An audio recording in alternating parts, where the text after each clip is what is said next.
Kembali bersama saya Prawit Hudoro. Pada materi kali ini kita akan mempelajari bagaimana membuat REST API yang terkoneksi dengan database MySQL. Selain daripada itu, kita juga akan menggunakan Node.js dan Express.js dalam pembuatan REST API-nya. Harapannya, dengan mempelajari materi ini, teman-teman bisa membuat REST API dan bisa mengimplementasikannya untuk project-project web ataupun mobile teman-teman. Project kita akan dibuat. Nah, saya akan menggunakan terminal untuk membuat folder tersebut. Nah, saya sudah masuk di dalam folder saya ke direktori baru, membuat folder ini. Nah, final tidak hanya ini sebagai framework-nya, kemudian yang kedua NodeMoon. Teman-teman boleh menginstalnya terpisah satu-satu ataupun langsung bareng seperti ini juga bisa. Baik, sekarang project JavaScript kita sudah terinstall, Express dan juga NodeMoon ya. Jadi dua-duanya sudah kita install untuk memulai project Express kita.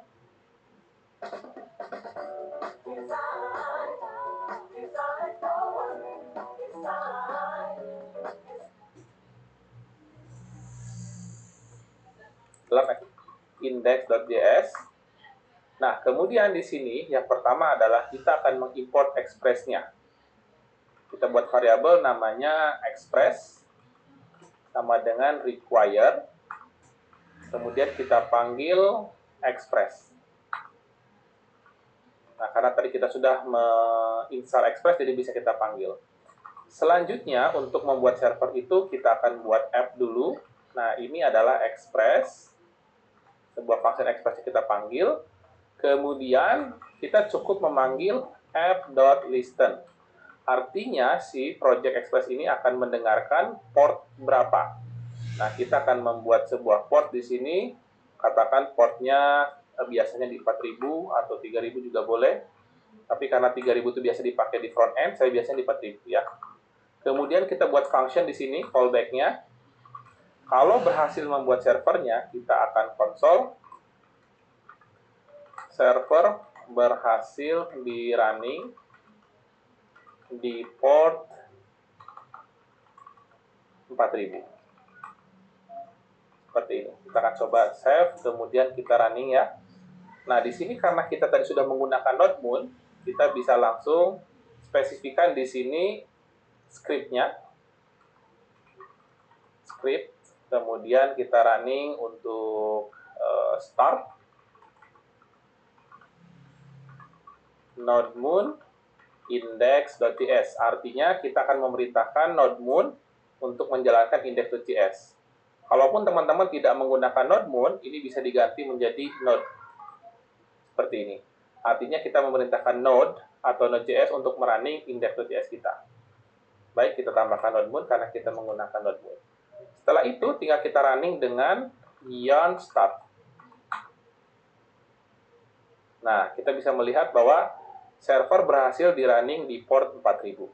Sekarang kita sudah berhasil membuat server di Express.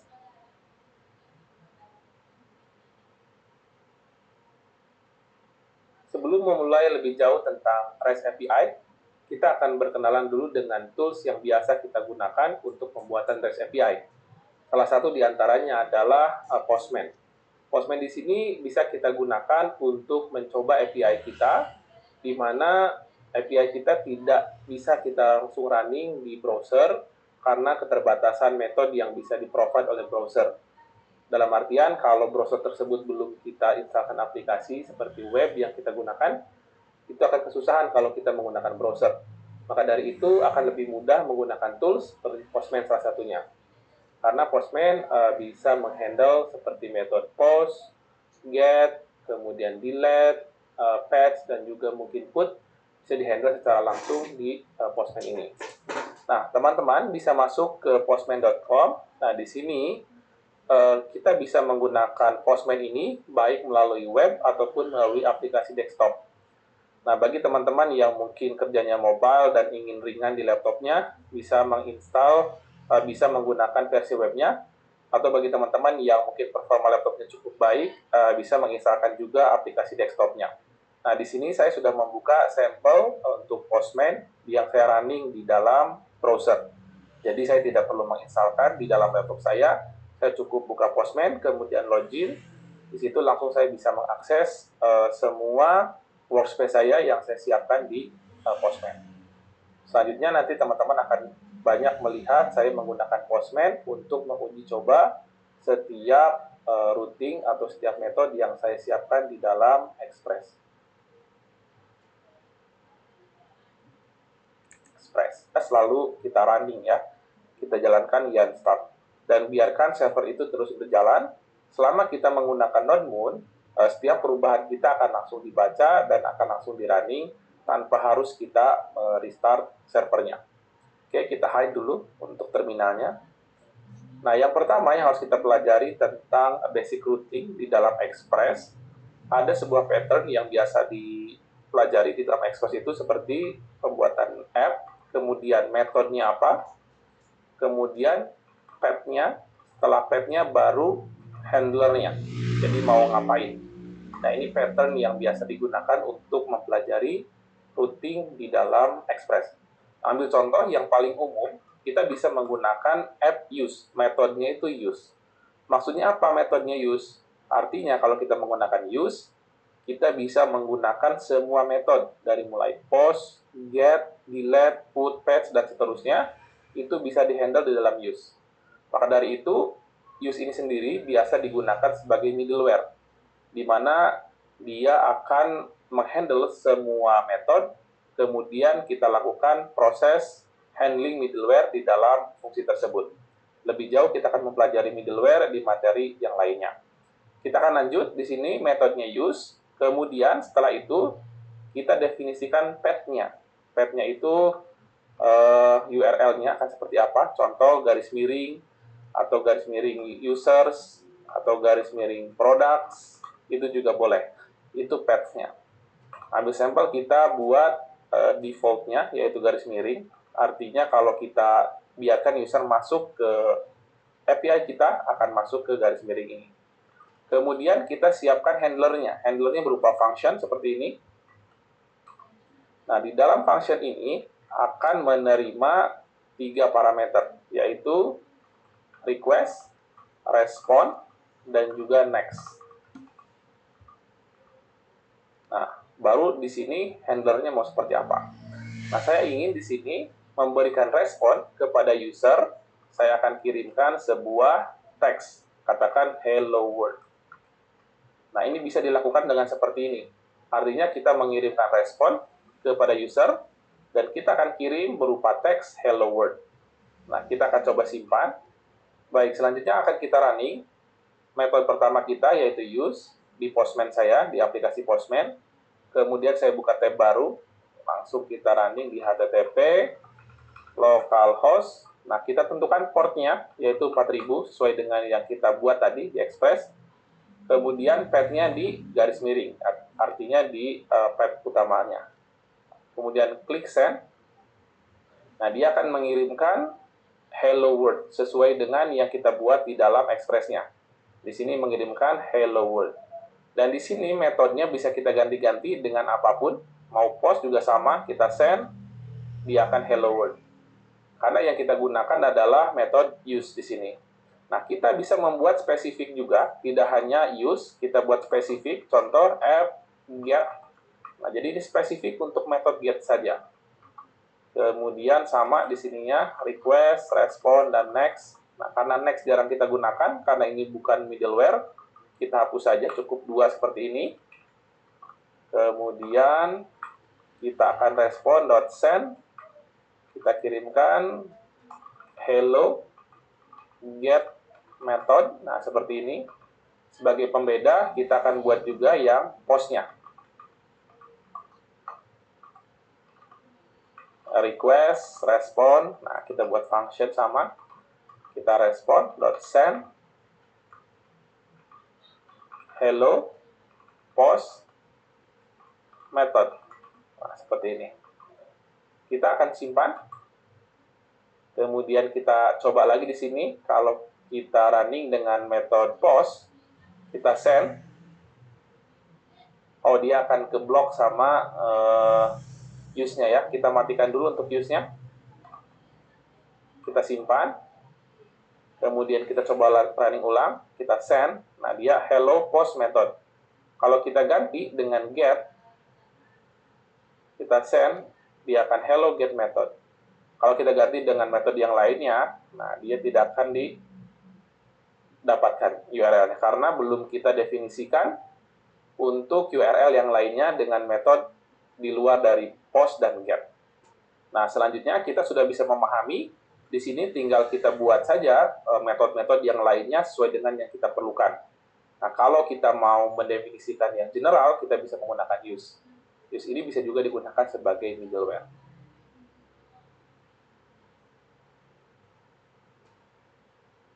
English is my second language. As a vlogger, I deal with social media a lot, which is actually fun.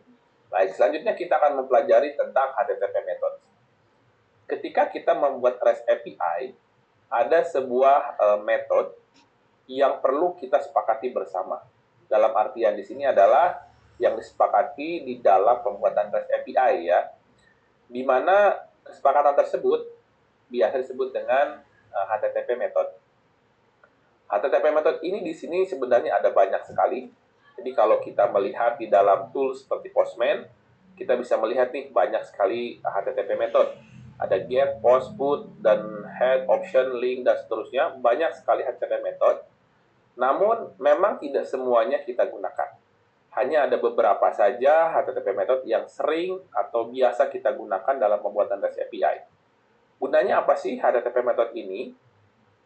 Sederhananya, ketika kita mengetahui fungsi dari HTTP method ini, harapannya ketika kita membuat API, itu sesuai dengan metodenya. Contoh, ketika kita membuat API dengan metode POST, karena peruntukan metode POST ini biasanya untuk meng-create data, maka sebaiknya API kita yang menggunakan metode POST memang fungsinya untuk membuat data, meng-create data baru. Meskipun pada prakteknya, POST bisa saja untuk memberikan data kepada customer, seperti halnya fungsinya get. Itu bisa saja. Namun, ketika kita menggunakan metode POST, tapi fungsinya untuk get, itu akan membuat klien kita kebingungan. Karena metodenya tidak sesuai dengan metode pada umumnya. Sehingga teman-teman perlu mengetahui terlebih dahulu apa saja metode-metode yang biasa digunakan. Baik, kita akan bahas metode yang biasa digunakan. Yang pertama di sini yang paling atas metode get. Ini metode yang umum sekali dan sering digunakan, yaitu untuk mendapatkan data. Jadi kalau kita menggunakan API dan metode get, berarti fungsinya untuk kita berikan data kepada klien kita. Kemudian yang kedua, metodenya POST.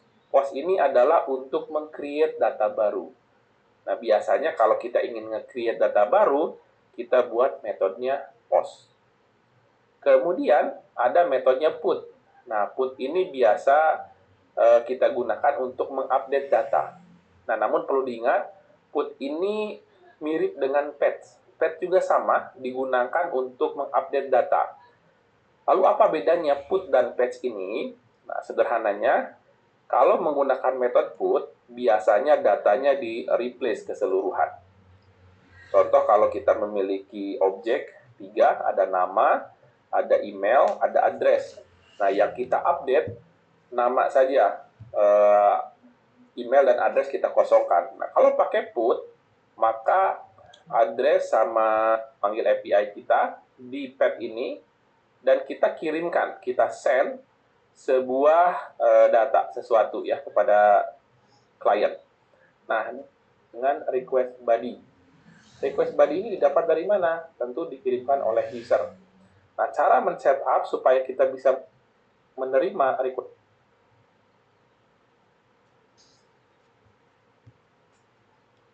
Setelah kita berhasil melakukan koneksi ke database MySQL kita, selanjutnya kita akan merapikan koneksi database ini sesuai dengan struktur folder yang kita miliki. Nah, kita akan pindahkan nih MySQL ini dengan DB pool-nya. Kita akan cut. Kita pindahkan ke folder config di sini. Kita akan buat file baru dengan nama database ya. Nah, kita paste di sini. Nah, saya sekarang memiliki konfigurasi database-nya.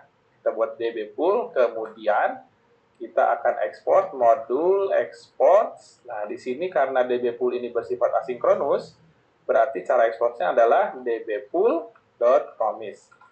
Nah, seperti ini.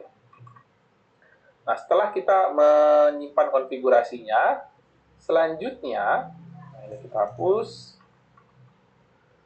Untuk pemanggilan query seperti ini, saya tidak akan sarankan langsung di dalam controllernya, tapi saya akan membuat di dalam sebuah model. Nah, model di sini biasanya saya akan buat sesuai dengan nama table yang saya miliki.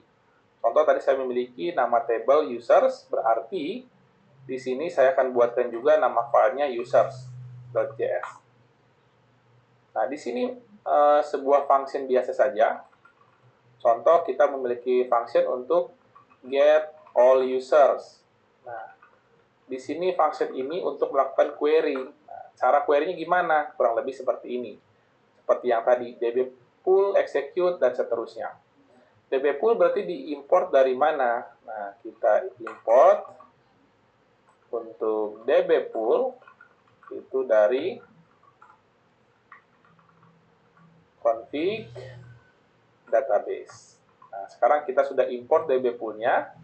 Kemudian, karena nanti yang menggunakannya ini bukan secara langsung model di sini, berarti saya akan perbaiki ini menjadi return sesuatu. Apa yang di-return? Yang di-return adalah db pool ini. Nah, tetapi sebelum di-return, saya akan coba perbaiki dulu. Biasanya untuk query ini, saya buat sebuah variabel. Nah, namanya SQL query. Nah, baru query-nya di sini, masukkan ke sini SQL query. Nah, karena saya tidak langsung menggunakannya, berarti saya tidak butuh callback. Callback-nya saya hapus. Seperti ini. Nah, baru inilah yang saya return. Nah, seperti ini. Sekarang saya sudah memiliki satu model untuk mendapatkan semua users. Kalau sudah, tinggal diekspor seperti biasa. Ekspornya dalam bentuk objek, yaitu get all users. Nah, sekarang saya menuju ke tempat yang menggunakan, yaitu controller.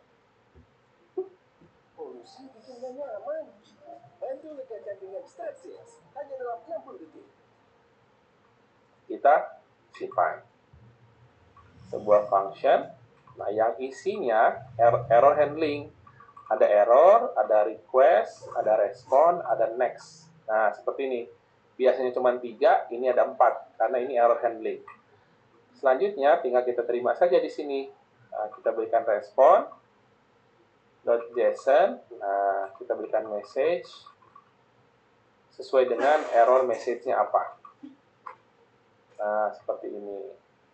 Ini adalah error handling, di mana dengan error handling ini, setiap error yang kita dapatkan dari project API ini akan masuk ke sini, kalau tidak di-handle di dalam function tersebut. Oke, kita simpan. Kalau kita send sekali lagi, nah, kita dapat message, file too large, ini terlalu besar. Kalau kita ganti lagi dengan file yang kecil, nah ini 2 MB ya, ini harusnya masih bisa. Kita upload pitch deck.